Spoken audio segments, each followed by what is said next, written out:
بسم اللہ الرحمن الرحیم۔ حضرت عمر رضی اللہ عنہ نے جب فلسطین کو فتح کیا تو کیا منظر تھا۔ دوستو، فلسطین و بیت المقدس کی زمین پر آج بھی 30,000 سے زیادہ نبیوں کی قبریں بنی ہوئی ہیں اور اکثر نبی اسی زمین کے آس پاس ہی آتے رہے ہیں۔ بیت المقدس کی مسجد، جس کو مسجد اقصیٰ کہا جاتا ہے، اس کو حضرت سلیمان علیہ السلام نے جناتوں کے ذریعے بنوایا تھا اور ہمیشہ سے اس زمین پر کبھی یہودیوں نے قبضہ جمانے کی کوشش کی تو کبھی عیسائیوں نے۔ اسلام آنے سے پہلے یہی دونوں قومیں بیت المقدس کے لیے آپس میں لڑتی آ رہی تھیں، یہاں تک کہ فلسطین میں جب کوئی یہودی بادشاہ بنتا تو بیت المقدس کے آس پاس بسنے والے سارے عیسائیوں کو قتل کر دیتا، اور جب کوئی عیسائی بادشاہ بنتا تو بیت المقدس کے آس پاس بسنے والے سبھی یہودیوں کو قتل کر دیتا۔ صدیوں سے یہی ہوتا چلا آ رہا تھا۔ جب حضور صلی اللہ علیہ وسلم دنیا میں تشریف لائے اور لوگوں کو اسلام کی دعوت دی تو آگے چل کر مدینہ میں ایک اسلامی حکومت کی بنیاد رکھی گئی، اور پھر دھیرے دھیرے آس پاس کے سبھی علاقے اسلامی حکومت میں شامل ہوتے چلے گئے، یہاں تک کہ حضرت عمر رضی اللہ عنہ کے حکومت کے زمانے میں بیت المقدس فتح ہو کر مسلمانوں کے ہاتھوں میں آ گیا۔ حضرت عمر رضی اللہ عنہ نے مشہور صحابی حضرت عبیدہ بن جراح کو ایک بڑا لشکر دے کر مصر کی طرف بھیجا تاکہ ان علاقوں پر فتح کر کے اسلامی حکومت میں شامل کر سکے۔ حضرت ابو عبیدہ رضی اللہ عنہ نے بہت سے جنگیں لڑ کر مصر و یمن اور آس پاس کے سبھی علاقوں پر فتح کر لیا۔ اب آخر میں بیت المقدس ہی بچا تھا تو حضرت ابو عبیدہ رضی اللہ عنہ نے آ کر اپنی فوج کے ساتھ فلسطین پر بھی چڑھائی کر دی اور اسے چاروں طرف سے گھیر لیا۔ اس وقت بیت المقدس عیسائیوں کے ہاتھ میں تھا۔ حضرت عمر رضی اللہ عنہ کا دور حکومت میں ان کا اتنا دبدبہ تھا کہ حضرت عمر کے نام سے بڑے بڑے بادشاہ کانپتے تھے، کیونکہ حضرت عمر رضی اللہ عنہ ہی کی حکومت کے وقت ایران اور روم جیسے بڑے بڑے ملک بھی اسلامی سرحدوں میں شامل ہو گئے۔ جب روم اور ایران جیسے طاقتور دیشوں کے بادشاہوں نے بھی حضرت عمر رضی اللہ عنہ کے سامنے گھٹنے ٹیک دیے تو باقی چھوٹے چھوٹے ملکوں کو یقین ہو گیا کہ اب حضرت عمر جدھر بھی اپنا رخ کریں گے اس علاقے کو فتح کرنا ان کے لیے کوئی مشکل نہیں۔ اس لیے اس وقت کے چھوٹے چھوٹے بادشاہ حضرت عمر رضی اللہ عنہ کے نام سے کانپتے تھے۔ اسلامی حکومت 22 لاکھ مربع میل تک پھیل چکی تھی، جتنے میں آج 3-4 بڑے بڑے ملک شامل ہو سکتے ہیں۔ اب حضرت عمر رضی اللہ عنہ کا خوف پہلے ہی فلسطینی عیسائیوں میں بیٹھا ہوا تھا، تو جس وقت حضرت ابو عبیدہ رضی اللہ عنہ نے جا کر بیت المقدس کو ہر طرف سے گھیرا اور عیسائیوں کو مجبور کیا کہ وہ بیت المقدس کو مسلمانوں کے حوالے کر دے، تو پہلے تو عیسائیوں نے مخالفت کی، لیکن بعد میں وہ اس بات پر راضی ہو گئے۔ عیسائیوں کے ایک بڑے عالم نے آ کر حضرت ابو عبیدہ رضی اللہ عنہ سے کہا کہ ہم صلح کرنا چاہتے ہیں، لیکن بیت المقدس کی چابیاں ہم تمہیں نہیں پکڑا سکتے، کیونکہ تمہارے اندر ان نشانیوں میں سے کچھ بھی نہیں جو ہماری کتابوں میں لکھی ہیں کہ ایک بادشاہ آ کر بیت المقدس ہم عیسائیوں سے لے لے گا۔ تو حضرت ابو عبیدہ رضی اللہ عنہ نے پوچھا کہ آخر اس بادشاہ کی کیا کیا نشانیاں تمہاری کتابوں میں لکھی ہیں؟ تو اس عیسائی عالم نے جواب دیا کہ ہماری کتابوں میں لکھا ہے کہ اس بادشاہ کا چہرہ تھوڑا سا لمبا ہوگا اور اس کی داڑھی گھنی ہوگی، اس کے بال میں کچھ سفیدی ہوگی اور وہ قد و صحت سے اچھا ہوگا۔ یہ باتیں سن کر حضرت ابو عبیدہ رضی اللہ عنہ نے مسکراتے ہوئے کہا کہ اے عالم، تم جس انسان کی بات کر رہے ہو وہ ہمارے امیر حضرت عمر بن خطاب ہی ہیں۔ تو اس عیسائی عالم نے کہا کہ ہم بیت المقدس کی چابیاں خوشی خوشی دینے کے لیے تیار ہیں، لیکن ہماری شرط یہ ہے کہ ہم یہ چابیاں تمہارے امیر ہی کے ہاتھوں میں پکڑائیں گے، تمہارے ہاتھوں میں نہیں۔ یہ سن کر حضرت ابو عبیدہ رضی اللہ عنہ نے مدینہ کی طرف حضرت عمر رضی اللہ عنہ کو خط لکھ کر بھیجا کہ امیر المومنین، بیت المقدس فتح ہو چکا ہے، لیکن یہاں کے عیسائی مطالبہ کر رہے ہیں کہ آپ خود ہی فلسطین آ کر بیت المقدس کی چابیاں اپنے ہاتھوں سے لیں اور برکت کے لیے بیت المقدس کا تالا آپ ہی کھولیں۔ دوستو، حضرت عمر رضی اللہ عنہ کے انصاف کے چرچے دور دور تک پھیلے ہوئے تھے۔ وہ تو ایک سادہ سی زندگی گزارتے، روکھا سوکھا کھا کر اسی پر گزارا کرتے، اور جو کپڑے پہنتے اکثر ان میں پیوند ہی لگے ہوتے تھے۔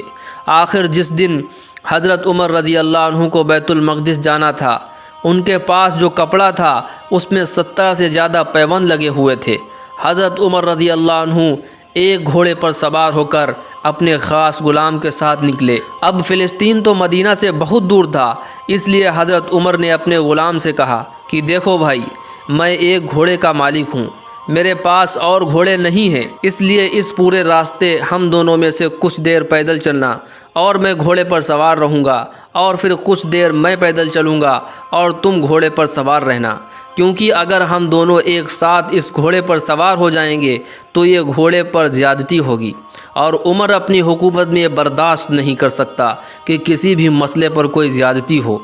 آخر حضرت عمر رضی اللہ تعالی عنہ اپنے غلام کے ساتھ فلسطین کی طرف روانہ ہوئے۔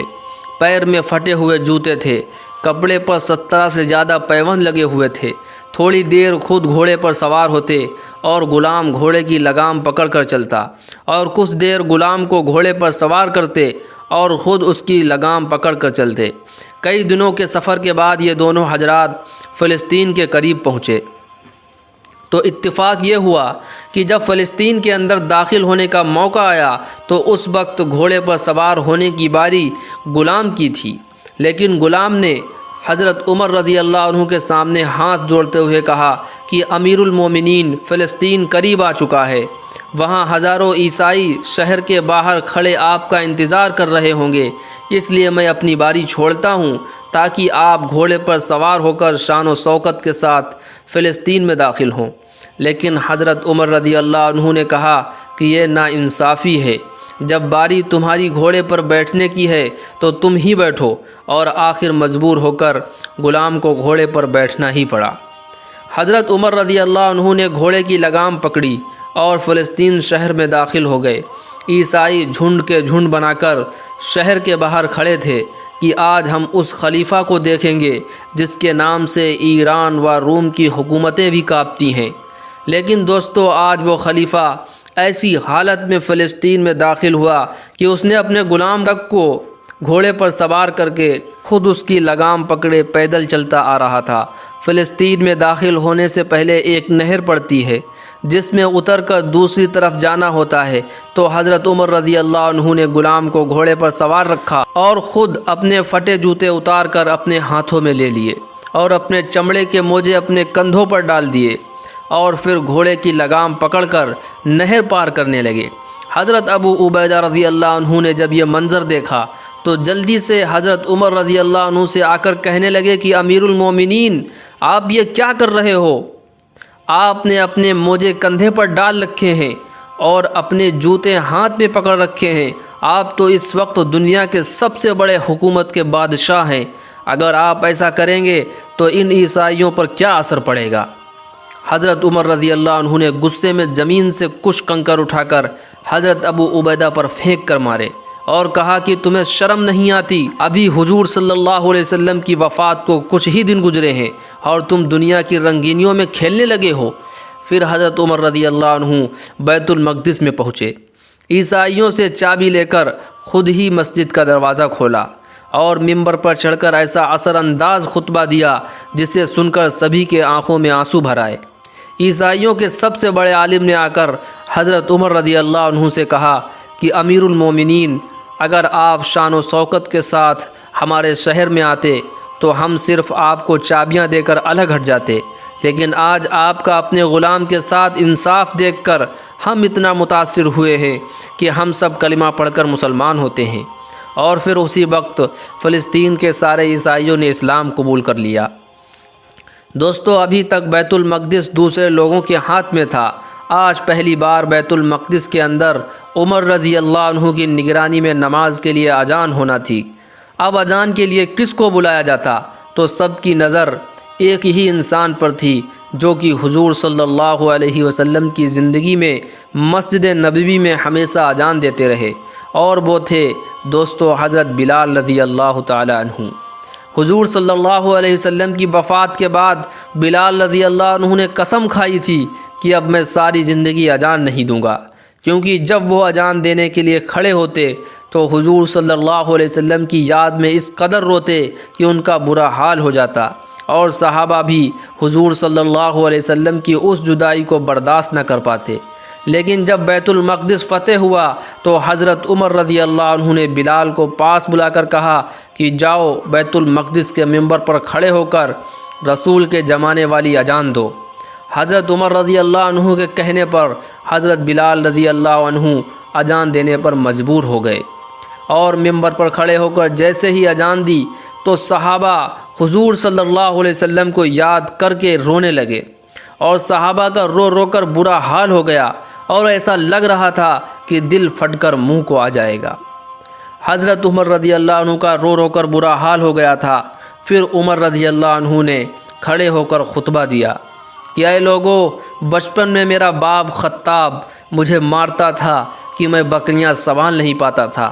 اور میرا باپ مجھے طعنہ دیتا تھا کہ اے عمر، تو زندگی میں کیا کر پائے گا، تجھے تو بکریاں بھی سنبھالی نہیں جاتی۔ لیکن آج رسول اللہ صلی اللہ علیہ وسلم کی غلامی نے عمر کو اتنی بڑی حکومت کا بادشاہ بنا دیا۔